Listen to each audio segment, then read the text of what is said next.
சரி, அப்போ நம்மளுக்கு 27 நட்சத்திரம். நம்ம கண்டிப்பா பெரிய ப்ராஜெக்ட் தான். ஆனால் நம்ம கிட்ட பொருளாதாரம் இல்லை, அது இல்லை, இது இல்லைங்கிறதெல்லாம் விட்டு நம்ம கடவுள் அடைய போறோம். அந்த கடவுள்கிட்ட போய் நம்ம ஜோசியரா இருந்து 27 நட்சத்திரத்தை இன்னைக்கு வரைக்கும் நீங்க கணக்கு போட்டு சொன்னதுக்கு உண்டான வீட்டுக்கு போயிட்டு வந்தா நம்ம குடும்ப பாரம்பரிய வம்சத்துக்கே நம்மளுக்கு ஒரு நல்லா இருக்கும். இது வரைக்கும் அவங்கவுங்க நம்ம கர்மவினை கோயில், முடக்கு கோயில், திதி கோயிலுக்கு போயிட்டு வாங்கன்னு சொல்றாங்க. இதையே 4-5 கோயிலுக்கு போயிட்டு வர்றாங்க. ஆனா போயிட்டு வந்து ஒரு சில போயிட்டு வந்து அப்போ இந்த நட்சத்திர வீட்டுக்குள்ள போயிட்டு வந்தா எல்லா தோசை நீங்கிடும். அப்ப நம்மளுடைய கர்மாவை ஏதாவது ஒரு வழியில நம்ம நிவர்த்தி பண்ணியாச்சுன்னு சொன்னா நம்ம ஜாதகம் முதல்ல சுத்தமாயிடும். நீங்க நல்லா யோசிச்சு பாருங்க, 27 நட்சத்திரத்து கோயிலுக்கு நீங்க போயிட்டு வந்தா என்ன பலன் நடக்குன்னு நல்லா யோசிங்க. அசுவதி நட்சத்திர கோயிலுக்கு போயிட்டு வந்து, பரணி நட்சத்திர கோயில் போயிட்டு வந்து, கார்த்திகை நட்சத்திர கோயிலுக்கு நீங்க போயிட்டு வந்தாச்சுன்னா மேச ராசியில இந்த 3 நட்சத்திரம் இருக்குது. நம்ம மேச ராசியில் இருக்கக்கூடிய சகல தோஷத்தையும் நம்ம நிவர்த்தி பண்ணிட்டோம். அந்த இடத்த சனி பார்த்தாலோ, குரு பார்த்தாலோ, புதன் பார்த்தாலோ, கலசர தோஷம் இருந்தாலோ, அந்த குள்ள ராகுகதி இருந்தாலோ, அந்த வீட்டுக்கு போயிட்டு வந்ததுனால அந்த வீட்டுக்குள்ள இருக்கக்கூடிய கிரக தோஷம் சேர்ந்து சுத்தமாயிருமா? எப்படி?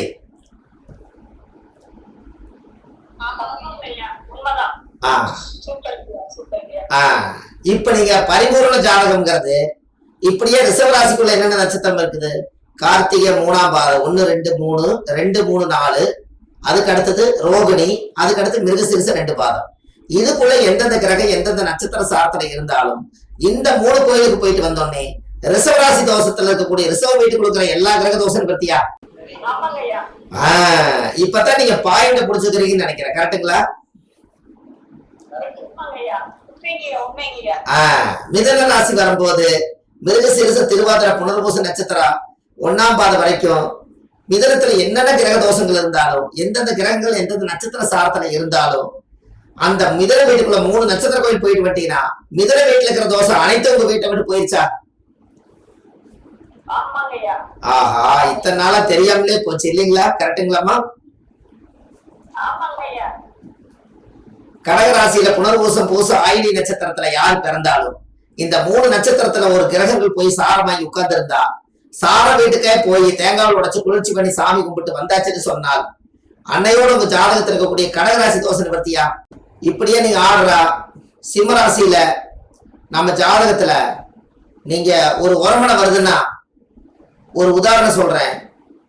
ஏன் இப்படி 27 நட்சத்திரத்துக்கு 12 ராசி தோஷம் நிவர்த்தி பண்றோம்னா, ஒரு உரமனை வருதுன்னா கூட அன்னத்தனைக்கு நம்ம வீடு வாசல் எப்படி இருக்குதோ இல்லையோ, சேர் வாங்குறதுக்கு கூட ஒரு காலத்துல காசு இல்லாதப்போ காக்கா கத்துனா உரமனை வருதுன்னு பாக்க, உரமனை வருதுன்னு நம்ம தெரிஞ்சு நோம்பி நொடி வந்துருச்சுன்னா வீடு வாசல்லாம் வலிச்சு பாத்திர மண்டமெல்லாம் கழுவி பழைய பாய் தலைகாணியெல்லாம் கொண்டு போய் ஆத்துல போட்டு உரமனை வரும்போது புது பாயெல்லாம் வச்சு வாசல்ல கோலம் போட்டு ஓரளவுக்கு நாகரீகமா நம்ம இருக்கிறோங்கிறத வர்ற உரமனைக்கு புழங்காத ஒரு சட்டையை, புழங்காத ஒரு செம்புல தண்ணி கொடுத்து அவங்கள நம்ம அரவணைச்ச காலம் ஒரு காலம் உண்டு.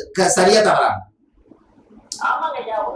அப்போ ஒரு உரமனை, அப்போ இதுல இருந்து என்ன தெரியுது உங்களுக்கு? ஒரு உரமனை வருதுன்னா கூட நீங்க உங்க வீடு வாசலை சுத்தப்படுத்துறீங்களே, உங்க ஜாதகத்துல உங்க ராசி கட்டத்துல தோஷம் இருக்கிற வீட்டை நீங்க போய் சுத்தப்படுத்திட்டு வரதுல இது என்ன தப்பு சொல்லுங்க?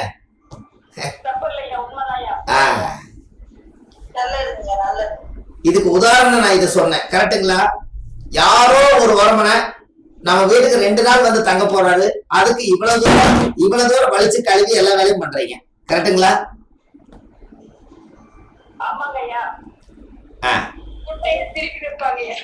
என்னங்க? எவ்வளவு சந்தோஷம் வரும் உங்களுக்கு. அப்படியே அந்த தன்னைக்கு பார்த்தா நம்மளுக்கும் தலைக்கு என்ன தேய்க்கலனா அன்னைக்கு தலைக்கு என்ன தேய்ச்சு தலையெல்லாம் ஜீவி அதுக்கு முன்னாடி ஒரு 10 நாளா நம்ம குளிச்சிருக்க மாட்டோம், தலை செய்ய மாட்டோம்.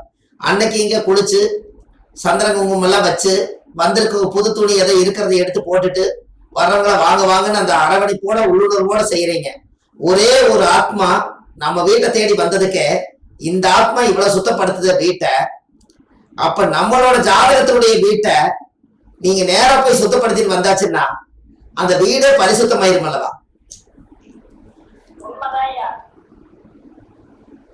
இப்ப கல்யாணம் ஆகாதவங்களுக்கு எல்லாம் நீங்க 7ஆம் இடத்துல என்ன கிரகம் இருக்குதோ, எந்த கிரகமா இருந்தாலும் சரி, யாருக்கு கல்யாணம் ஆகிறதா இருந்தாலும் சரி, ஒரு லக்கணம் ஒரு விருச்சிக லக்கணமா வச்சுக்கோங்க. 7ஆம் இடத்துல ஒரு குருவே இருக்கிறார். ஒரு உதாரணத்துக்கு குரு வந்து ஒரு மிருகசீரிஷ நட்சத்திரத்துல இருக்கிறார். இந்த 7 உடையவர் யாரு? விருச்சிக லக்கணத்துக்கு 7 உடையவர் யார்?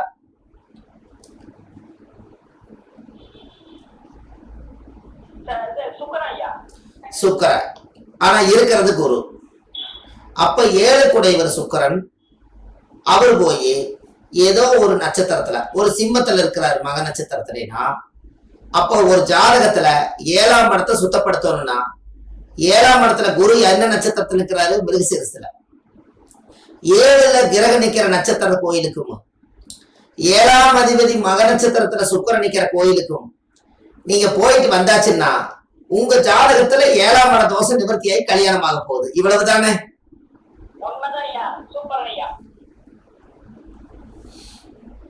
இனி யாருக்கு வேணாலும் நீங்க சொல்லலாமா?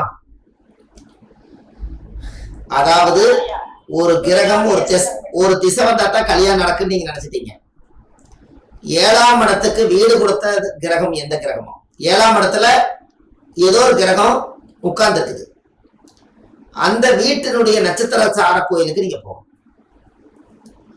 அதே 7 குடையவர் நட்சத்திரம் சுக்கரனா இருக்கிறதுனால 7 குடையவர் வந்து மக நட்சத்திரத்துல இருக்கிறார் அப்படின்னா இந்த மக நட்சத்திர கோயிலுக்கும் 7ஆம் பாவத்துல குரு நிக்கிற நட்சத்திர கோயிலுக்கு நீங்க போயிட்டு வந்தாச்சுன்னா அப்போ 7க்கு வீடு கொடுத்தவருடைய கோயிலும் 7ஆம் அதிபதிக்கு வீடு கொடுத்த நட்சத்திர கோயிலும் போயிட்டு வந்தாச்சுன்னா அவருக்கு முதல் நாகதோஷம் சர்ப்பதோஷமே வேண்டாம். இந்த மனைவி எந்த வீட்டுல எந்த ஊர்ல இருக்குதுங்கிறது கர்மா கண்ணை மறைச்சது இந்த திற திறந்துடும். அதுக்கப்புறம் அவங்க பேசி முடிவு பண்ணி கல்யாணம் பண்ணிக்க வேண்டியதான். Simple logic. எப்படி?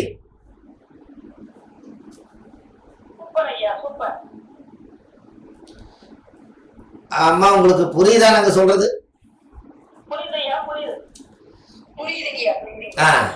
அப்போ இப்ப நீங்க ஒண்ணும் வேண்டாம். எனக்கு லக்கணம் வந்து விருச்சிகம், என்னுடைய நட்சத்திரம் விருச்சிக லக்கணத்துல வந்து கேட்ட நட்சத்திரத்துல லக்னம் உட்கார்ந்துருக்குது.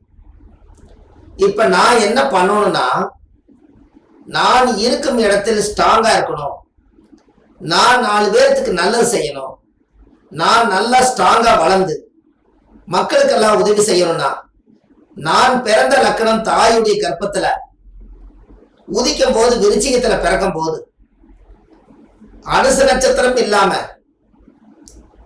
விசாக நட்சத்திரம் இல்லாம கேட்ட நட்சத்திரத்துலதான் நான் பிறக்கணும்னு சொல்லி ஒரு தாயுடைய கர்ப்பத்துல நான் 10 மாசம் சுமந்து என்னுடைய பெற்ற தாய் அப்பா உருவாக்குன நட்சத்திரத்தினுடைய கணக்கை வச்சு என்னைக்கு கேட்ட நட்சத்திரத்துல போய் நீ இந்த ஜென்மம் பூரா நீ லக்கணமா இயங்கி எல்லாத்துக்கும் 120 வருஷம் பூரணமா நீ எல்லாத்துக்கும் சர்வீஸ் பண்ணிட்டுவான்னு சொல்லி பிரபஞ்ச முடிவெடுத்து கேட்ட நட்சத்திரத்தை பிக்ஸ் பண்ணியிருந்தால் லக்னம் என்பது ஜாதகரே.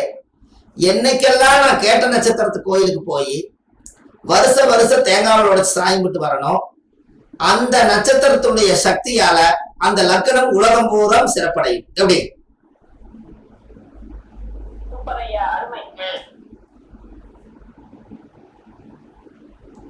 ஒண்ணு கருத்தை சொல்ல மாட்டேறீங்கள?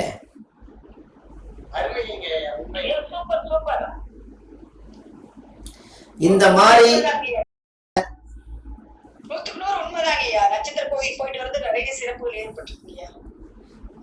இத பாருங்க, அம்மா பேசுறாங்க, அவங்க வாழ்க்கையிலேயே ஒரு திருப்பு முனை. இப்ப அவங்க கோயிலுக்கு போயிட்டு வந்தாங்க, ஒரு நல்லது நடந்துச்சு. என்ன காரணம்? இதெல்லாம் எதனால நான் இதெல்லாம் சொல்ல வரேன்னா, இந்த 27 நட்சத்திரத்தை நீங்க 3 பாகமா பிரிங்க. எல்லாருமே 3 நட்சத்திரத்தை பிரிச்சிருக்காங்க அந்த காலத்துல, காலற்ற தலையற்ற உடலற்ற. அப்போ அந்த காலத்திலேயே ஒரு உதாரணம் சொல்றேன். அசுவனி நட்சத்திரம் முழு நட்சத்திரம், பரணி நட்சத்திரம் முழு நட்சத்திரம், கார்த்திகை நட்சத்திரம் ஒண்ணு மட்டும் உடைபட்ட நட்சத்திரம். யாராவது இந்த கார்த்திகை நட்சத்திரத்தை அன்னைக்கு நீங்க ஒரு மேஸ்திரி கூப்பிட்டு பாலக்கால் போட்டீங்கன்னா அவர் என்ன பண்ணுவாருன்னா அவர் ஐடியா கொடுப்பார். பில்டிங் இப்படி ஹைட்டா வந்துருங்க, நம்ம பேஸ் மட்டமெல்லாம் இந்த அளவு ஸ்ட்ராங்கா போட்டா தான் சிறப்பா இருக்குன்னு சொல்லி கார்த்திகை நட்சத்திரத்துல பிறந்தவர் நீங்க புடிச்சு பாலக்கால் போட்டீங்கன்னா, ஒருவேளை கார்த்திகை நட்சத்திரம் வர்ற அன்னைக்கு போட்டீங்கன்னா, கார்த்திகை நட்சத்திரம் 1ஆம் பாதத்துல இருக்கும் போது போட்டீங்கன்னா என்ன ஆகுன்னா, கார்த்திகை நட்சத்திரம் 1ஆம் பாதம் என்பது மேச ராசியிலே நின்றும். இவர் என்ன பண்ணுவாருன்னா அஸ்திவாரம் தோண்டி பாலக்கால் பிடிச்சு அஸ்திவாரம் மட்டும் போட்டுருவாரு. பில்டிங் எழுப்பலாங்கும் போது இவருக்கு இவங்க 2 பேரும் ஹவுஸ் ஓனருக்கு இவருக்கு சண்டை வந்துடும். கடைசியில கணக்கு வழக்கெல்லாம் பார்த்து மேச ராசியிலேயே கார்த்திகை கட்டாய் போனதுனால இந்த வேலையே வேண்டான்னு இந்த மேஸ்திரி என்ன பண்ணிடுவாரு, விட்டு போட்டு வேற பக்கம் போயிடுவார். இந்த வீடு நின்னே கிடக்கு. 6 மாசம் ஆகியும் 1 வருஷம் ஆகியும் இது நின்னே கிடக்கும். அப்ப இதுக்கு பரிகாரமே இல்லையா அப்படின்னு கேட்டா, அந்த வீட்டை எழுப்பணும்னா அதே ரிஷபராசியில யாராவது ஒருத்தர் பிறந்து கார்த்திகை நட்சத்திரம் 2ஆம் பாதம் 3ஆம் பாதம் 4ஆம் பாதத்துல பிறந்திருந்தாங்கன்னா அந்த 1ஆம் பாதத்துல விட்டு போன ஜாயினை கொண்டு வந்து ரிஷபராசி சந்திரன் உச்சமா இருக்கிறதுனால அந்த வீட்டை கட்டி முடிப்பார். எப்படி?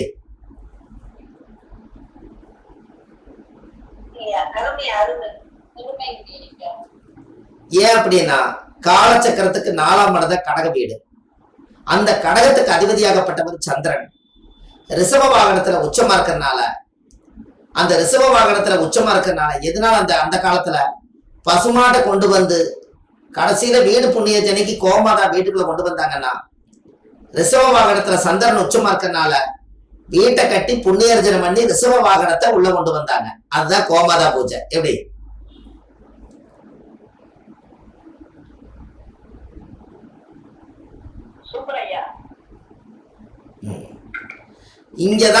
இங்கதான் உங்களுக்கு வந்து பசுமாடும் கண்ணுக்குட்டியும் வந்து வீட்டு வாசல்ல நின்று உள்ள கூட்டிட்டு போறதுக்கு வந்த சாஸ்திரமே காலச்சக்கரத்துக்கு 4ஆம் இடம் என்பது சந்திரனாகும். 4 கூடியவரே வந்து ரிஷப ரோகிணி நட்சத்திர சந்திரன் உச்சத்தை இருந்தனால அது ரிஷப வாகனமா இருக்கிறதுனால வீட்டுக்குள்ள வந்து முதல்ல கோமாதா பூஜை பண்ணி எல்லா வீட்டுக்கும் மகாலட்சுமி வரணுங்கிறதுக்காக சுக்கரனுடைய ஆதிக்கத்தை வச்சுதான் முன்னோர்கள் அந்த காலத்துல உருவாக்கியிருக்காங்க. அப்போ இதுல இருந்து என்ன தெரியுதுங்க நம்மளுக்கு? இதுல இருந்து என்ன தெரியுதுன்னா, நம்மளோட வாழ்க்கையில நட்சத்திரத்தினுடைய கெட்டியா புடிச்சிட்டோம்னா, அந்த மண்ணை மிதிச்சிட்டோம்னா இன்னும் சிறப்பு.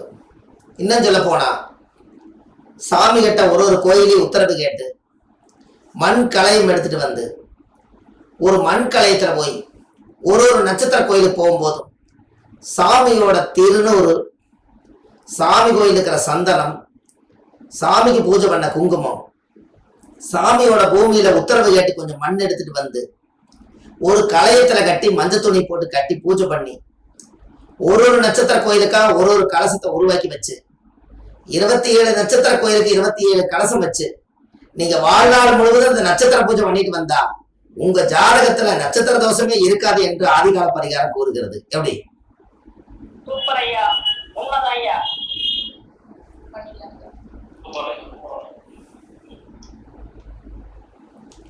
இப்படியெல்லாம் நீங்க வித்தியாசமான கோணத்துல இதை யோசிச்சு பாருங்க. ஏன்னு கேட்டா ஒரு சித்தர்களுடைய கோவில்லையும் முன்னோர்கள் அந்த காலத்துல ஒரு சித்தர் ஆகணும்னா 27 நட்சத்திரத்தையும் பயணம் பண்ணி ஒரு கோயில்லையும் அந்த நட்சத்திரம் வரும் நாள்ல அவங்க தியானம் பண்ணி பார்த்து இந்த நட்சத்திரங்களுக்கெல்லாம் பவர் இருக்குதுன்னு சொல்லி அந்தந்த நட்சத்திரத்தினுடைய கருவறையில தெய்வங்களுக்கெல்லாம் சக்தி ஊட்டிட்டு போயிருக்காங்க.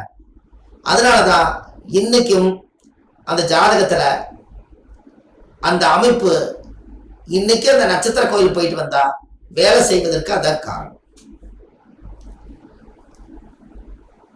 ஒரு உதாரணம், நான் 18 வருஷமா இந்த கோயில்ல பூஜை பண்றேங்க ஒருத்தர் சொல்றாரு, ஒருத்தர் 40 வருஷமா நான் பூஜை பண்றேன்னு சொல்றாரு. அப்ப இவ்வளவு காலம் அந்த சாமி அவருடைய பார்வையில அவரை ஏன் பிடிச்சு வச்சிருக்குதுன்னா, இந்த தாராபலன்ல வந்து இந்த வதை நட்சத்திரங்கள் இந்த மாதிரி இருக்கக்கூடிய நட்சத்திரங்கள் எல்லாம் என்னைக்காவது ஒரு நாள் அந்த குண்டானவர் பிறந்திருந்தாருன்னா அவருக்கு பல சோதனைகளை கொடுத்து வெளியேற்றிடும். அதுக்கு சாதகமான நட்சத்திரத்துல ஒருத்தர் வந்து பூசை பண்ணாருன்னா சாமி ரொம்ப காலமா இனிமையா ஏத்துக்கும். எப்படி?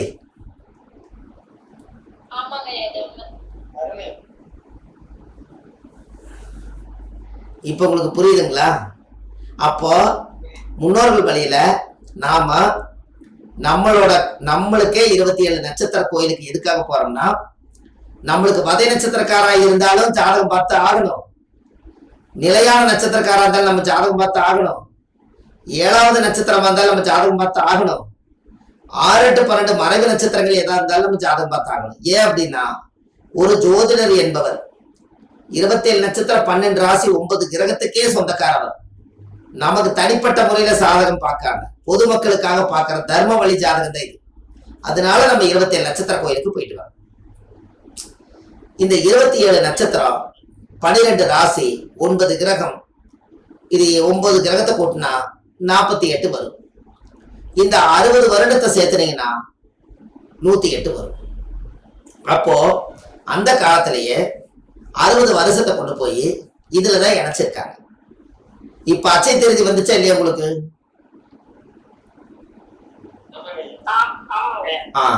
அப்ப என்ன அச்சை திருதி எங்க வச்சு ஆரம்பிச்சாங்க? பிரபா விகா சுக்கிலா பிரமோதா பிரம்மசுத்தி ஆங்கிரசி ஸ்ரீமுகா பவா யுவா தாது ஈஸ்வர பகதான்ய பிரமாதி விக்ரமா விசு சித்திரபானு சுபானு தாரணா பார்த்திப வியா, இது 60. சர்வஜித்து சர்வதாரி விரோதி விக்ரதி கரா நந்தனா விஜயா ஜெயா மன்மதா துர்மிகை கேர்விளபி விளபி விகாரி சார்வரி பிளவ சுபகிருது சோபகிருது குரோதி விசுவாசு பரபவ 40. பிளவங்கா கீழகா சௌமியா சாதாரண விரோதிகிறது பரிதாய் பிரமாச்ச ஆனந்த ராஜஸ் நலா பிங்கள காளைத்தி சித்தாத்தி ரவுதிரி துர்மதி துந்துபி உத்தகர ரத்தாச்சா குரோதனா அச்சயா. இந்த அச்சயாங்கிறது வந்து எங்க வருதுங்க? 60வது வருஷத்துல வருது. இந்த 60வது வருஷத்துல அச்சை பாத்திரம் எடுக்கெடுக்க வருது. மறுபடி திரும்ப திரும்ப நம்ம நல்லா இருப்போம்னு சொல்றதுக்கு காரணம் என்னன்னா, ஒரு மனிதன் 60 வயசு வரைக்கும் வாழ்ந்து முடிச்சு போட்டு யதார்த்தமா குழந்தை பையனாட்ட மறுபடியும் தாலி கட்டி மறுபடியும் வாழ்க்கையை ஆரம்பிக்கிறார். அதனால அச்சை பாத்திரம் மாட்டா எடுத்துக்கிட்டே இருக்கலாங்கிறதுக்காக தான் அச்சையா முடிஞ்சு மறுபடியும் பிரபாவில் ஆரம்பிக்கிறீங்க. அதனாலதான் அச்சை பாத்திரமா வாழுதுங்க. எப்படி?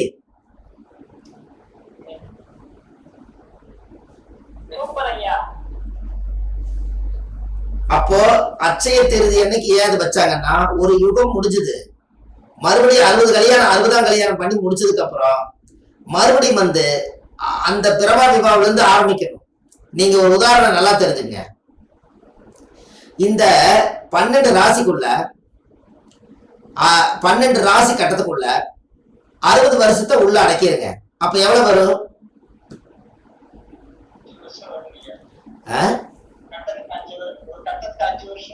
12 5 60 வருமா? பஞ்சபூதமா பிரிச்சீங்கன்னா, நீர் நெருப்பு காற்று பூமி ஆகாயன்னு 12 வரைக்கும் பிரிச்சீங்கன்னா, அச்சையா வரும்போது மேசத்துல இருந்து பிரபா ஆரம்பிச்சீங்கன்னா, அச்சையா வரும்போது எங்க வருதுங்க? மீன ராசி வருமா? மீனம் யாரோட வீடு? குருவோட நிறம் என்ன? குருவோட உலோகம் என்ன? அதனால அச்சை பாத்திரமா வந்திருக்காங்க அந்த காலத்துல. எப்படி?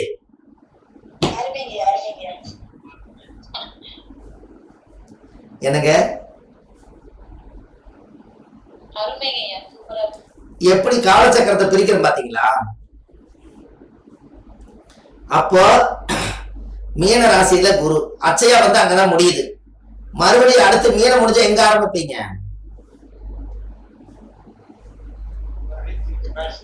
திரும்பி மேசத்துல பிரபா விவான ஆரம்பிப்பீங்க. அப்ப அச்சை பாத்திரம் எடுக்க வந்துட்டே இருக்குதுங்கிறதுக்காகத்தான் 120 வருஷம் ஒரு மனிதனுடைய வாழ்க்கையில அந்த 120 வருஷம் பூர்ண ஆயுள கொண்டு போய் மீனத்துல வச்சாங்க.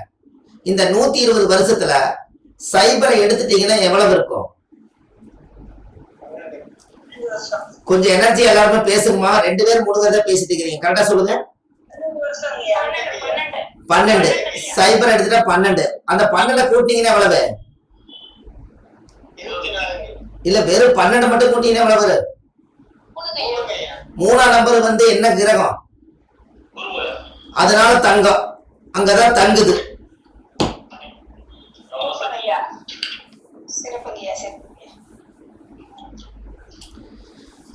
இப்போ இந்த இந்த பழைய நகையை போட்டுட்டு அட்சய திருதி அன்னைக்கு நான் ஒண்ணு எடுத்திருக்கேன்.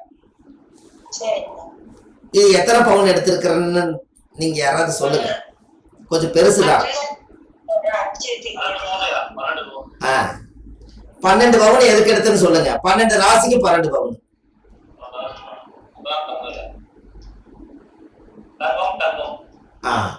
12 ராசிக்கு 12 பவுன். ஏன் 5 பவுன் 6 பவுன் எடுக்கலாம்? எதனாலன்னா நாம ராசியாவும் நட்சத்திரமாவும் ஜோதிடமாவும் இயங்கணும் அப்படிங்கிறதுக்காகத்தான் அதை நாம சொல்லி வைக்கிறோம். அப்ப இது வறுமைக்காகவோ வசதிக்காக செய்யறது அல்ல. நாம ஒரு 5 பவுன் நகை போடுறோம்னா பஞ்சபூதம் வேலை செய்யுது. நம்மளுக்கு ஒரு 12 பவுன் போட்டா 12 ராசி வேலை செய்யுது. 9 பவுன் போட்டா நவகிரகம் வேலை செய்யுது. இதே போலதான் நீங்க கிரகத்தை ஒன்றி வாழணும்னா ஒரு ஜாதகத்துல சனியும் செவ்வாயும் உங்களுக்கு பகையா இருந்துச்சுன்னா சனிக்கிழமைக்கு சிவப்பு துணி போட்டீங்கன்னா பிரச்சனை, செவ்வாய்க்கிழமைக்கு கருப்பு துணி போட்டீங்கன்னா பிரச்சனை. எப்படி?